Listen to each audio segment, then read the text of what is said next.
ఆంధ్రప్రదేశ్, తెలంగాణ రెండు రాష్ట్రాల తెలుగు ప్రజలు మరియు తమిళనాడు తెలుగు ప్రజలు నిరంతరం గుర్తుపెట్టుకుని నిరంతరం మర్చిపోలేని ఏకైక వ్యక్తి శ్రీ స్వర్గశ్రీ అమరవీరి పొట్టి శ్రీరామ గారు. ఆయన వర్ధంతి ఈ రోజున 74వ వర్ధంతి. ఎప్పటికీ మా గుండెల్లో జీవించిన ఒకే ఏకైక వ్యక్తి అమరవీరి పొట్టి శ్రీరామ గారు.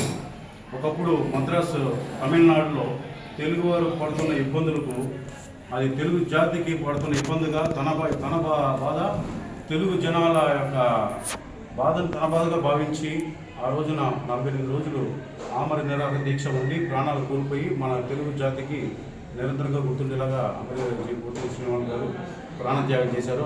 ఆయన త్యాగాన్ని ఎప్పుడూ మర్చిపోకుండా మేము గుర్తుపెట్టుకుంటూ ఆయన ప్రతిసారి ఆయన వర్ధంతికి, ఆయన జన్మదినానికి మా ఇంట్లో ఒక సభ్యుడిగా భావించి రావడం జరుగుతుంది. మా తమిళనాడు తెలుగు పీపుల్ సొసైటీ తరఫున మా సభ్యులంతా ఈరోజు వచ్చి ఆయనకి మర్యాద తెలిపాము.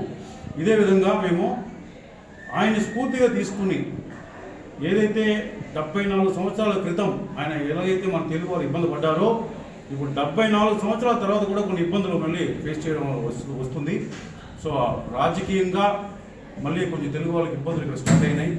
అది ఫర్ ఎగ్జాంపుల్ చెప్తే మన అరుణాచలంలో తెలుగువారు ఎక్కువ వస్తున్నారని, తెలుగువారు ఇక్కడ రాకూడదని, అంటే తెలుగువారు ఇక ఆంధ్రప్రదేశ్లో ఏదైతే జిల్లాలు ఉన్నాయో అదేవిధంగా తమిళనాడులో ఒక జిల్లాగా దీన్ని కొంతమంది నాయకులు ఉన్నారని చెప్తున్నారు. సో ఎప్పుడు కూడా తెలుగు తమిళ అన్నదమ్ములుగా కలిసి ఉంటాం.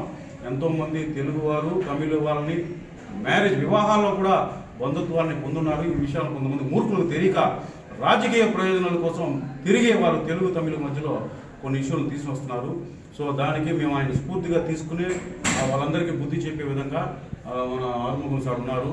అదేవిధంగా భగవంతు ఇచ్చిన ఒక గిఫ్ట్ కింద మన కిల్లంపల్లి శ్రీనివాస్ గారు కూడా మ్యాథమెటిక్స్ సైంటిస్ట్ అయినా సారు వారి ఫాదర్ వచ్చి మన కిల్లంపల్లి వల్లభేశ్వర గారు పొట్టి శ్రీరాములు గారికి న్యాయవాదిగా ఉండేవారు.